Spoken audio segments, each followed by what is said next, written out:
Hello everyone, this is Shannon from That's So Po, and today I'm doing week 39 of my 2020 reads.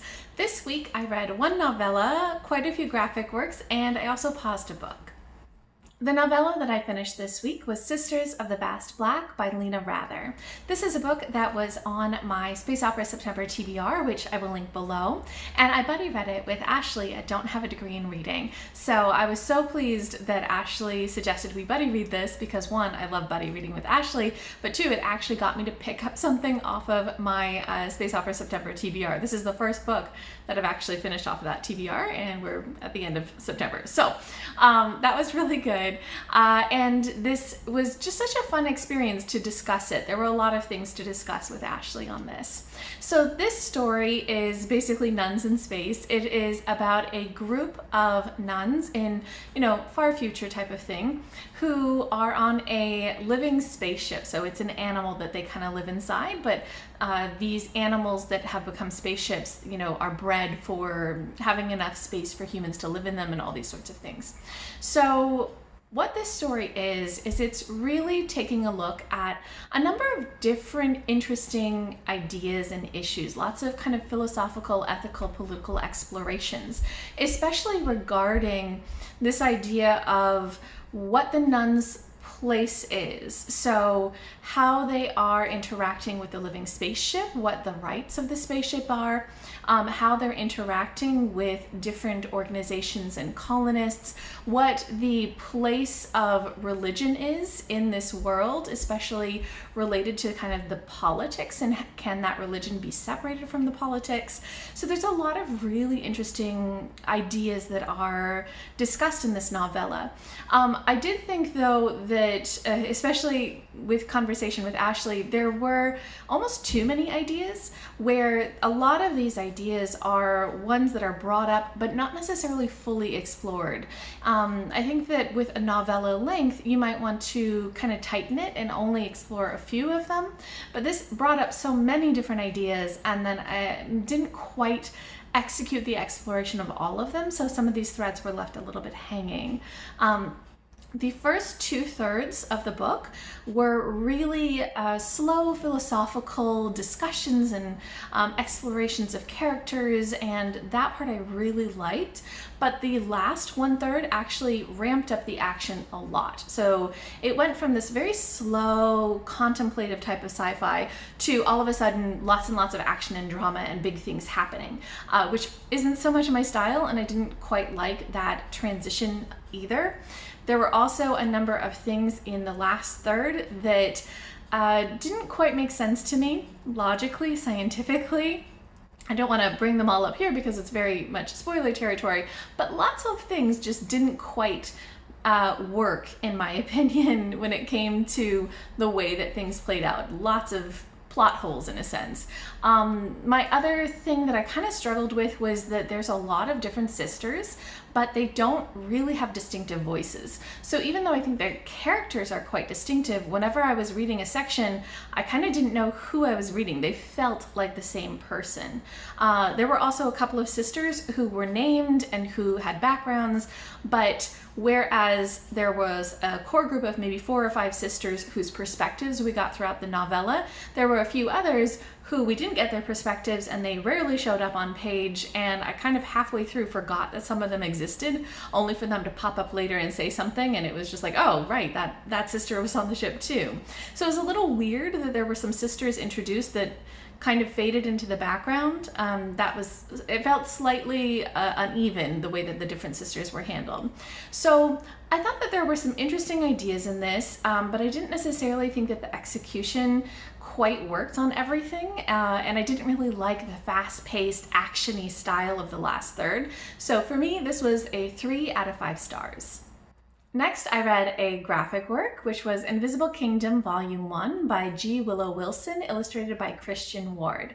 This is a book that I heard about from Rachel at Kalanadi, so I will link her below. And I was intrigued when I heard her talk about it, requested a copy at my library, and promptly forgot at all what it was about until I got it in my hands and I read it and I realized this was also nuns in space, which is so funny, just to read 2 books about nuns in space in the same week. So this is a graphic novel that is very much a space opera, and it is about really centering 2 women. One is a captain of a spaceship, who is working for like this big corporation that does basically the same things that Amazon does, like lots of delivering of stuff. The other one is a woman who has traveled from her home to basically kind of like a monastery to convert to the religion, and she's very much driven by faith. So we follow the kind of the storylines of these 2 women and how they intersect. I thought that this was so cool. I really liked this. I thought that this in a lot of ways, was that kind of epic space opera of the kind that you expect with things like Star Wars, where you've got big like ship battles and lots of big political intrigue and many different political maneuverings, that sort of epic scale. But it also had a real interesting philosophical edge. There was a lot of questioning of kind of how do we spend our lives, and what role does consumerism play, and how do politics and corporations kind of intermix in different ways, and what does it mean to be faithful? What does it mean to have true loyalty and faith to a religion, and kind of how does that play out? There were a lot of really interesting discussions. There's also a lot of queerness in this book, and more than anything else, the illustrations. Oh, the illustrations in this are just spectacular. I loved the illustrations. They were just so colorful and so bold and so beautiful, and the outfits are so cool, and the design of the characters, it's just really fascinating. The world building is really interesting. Just these different planets that are part of the system, and how different the people are, and the politics between these people. So much cool stuff in this. I also thought it was really interesting because G. Willow Wilson is somebody who converted to Islam, and I just wonder how much of that kind of experience really influenced the way that she writes the character who converts to the religion in this. There's just so many interesting discussions of that. I think that religion is one of those things where it's actually a really interesting topic, but you don't really want to read a book that's preachy. And so it's very interesting to read one that just kind of explores it as an idea. I really thoroughly enjoyed this. I gave it 5 out of 5 stars, and I'm definitely going to continue in the series.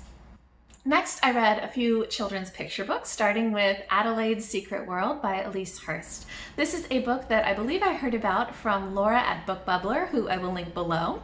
And it is absolutely, similarly to the previous one, so gorgeous. The illustrations in this are spectacular. I think that they are actually oil paintings that were then, put into this picture book form, but they are gorgeous. I mean, any one of the spreads in this book you'd sort of want as a painting hanging in your house. It's just gorgeous. The story is about a rabbit, a woman who is a rabbit, and she has very much an internal world but feels isolated from everybody else. And so it's really kind of about her dealing with that isolation and trying to form connections. I thought that it was a sweet storyline, but I didn't necessarily feel like it was quite as developed as I would have liked it to have been. I know that's a hard ask for a 32-page children's picture book, but I have definitely seen other books that have like developed storylines pretty deeply, but I still liked the core of the content of what it was doing, and the illustrations were just so spectacularly beautiful. So for that alone, I definitely think this is worth picking up. I gave it 4 out of 5 stars. Next, I read Grandma's Chocolate by Mara Price, illustrated by Lisa Fields. This is a children's picture book that I think I heard about from Priscilla at Bookie Charm, likely in her video recommending Latinx children's picture books. So I will link both her channel and that video below. And this is a bilingual children's picture book that is about a little girl whose grandmother comes to visit from Mexico and brings a bunch of things in her suitcase. And the grandmother and the little girl are sharing these things and learning as well about the connection between all of these things and their heritage to a lot of indigenous culture in Mexico. So Mayans, Aztecs, things like that. Things like making chocolate in the way that they did. So there were so many interesting parts of this story that were all about that heritage, that connection. And the little girl has such a fun time playing with all of the different things that her grandmother brought and imagining her connection to kind of like being a Mayan princess. So I really liked that way that it was all connected and the way that that heritage was explored. I thought also the relationship between the grandmother and the little girl was just so sweet. I did feel like at times it veered a little bit strongly into the history lesson side. Like sometimes it just felt like learning about Mayan history, which in another context I think I would totally like. I do like history books, but it felt a little out of place sometimes in this story in that it was just maybe too informative for what I expected, where the relationship and the connection to their heritage is more what I was expecting the story to be about.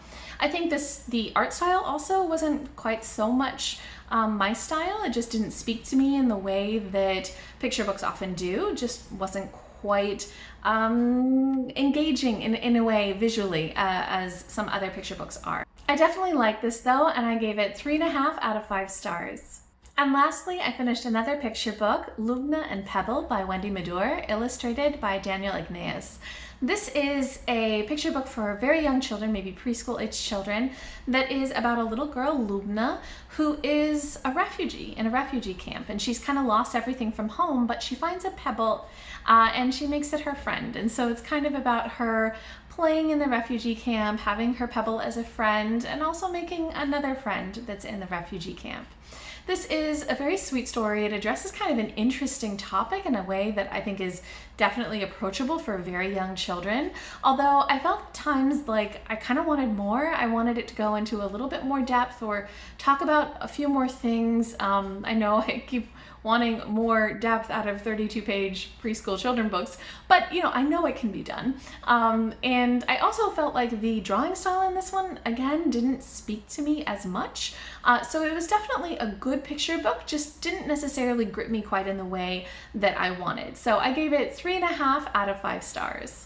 So those are all of the books that I finished this week, but I did also pause a book, which was Sal and Gabi Fix the Universe by Carlos Hernandez. If you've been watching my channel for a while, you know that I really have been looking forward to this book.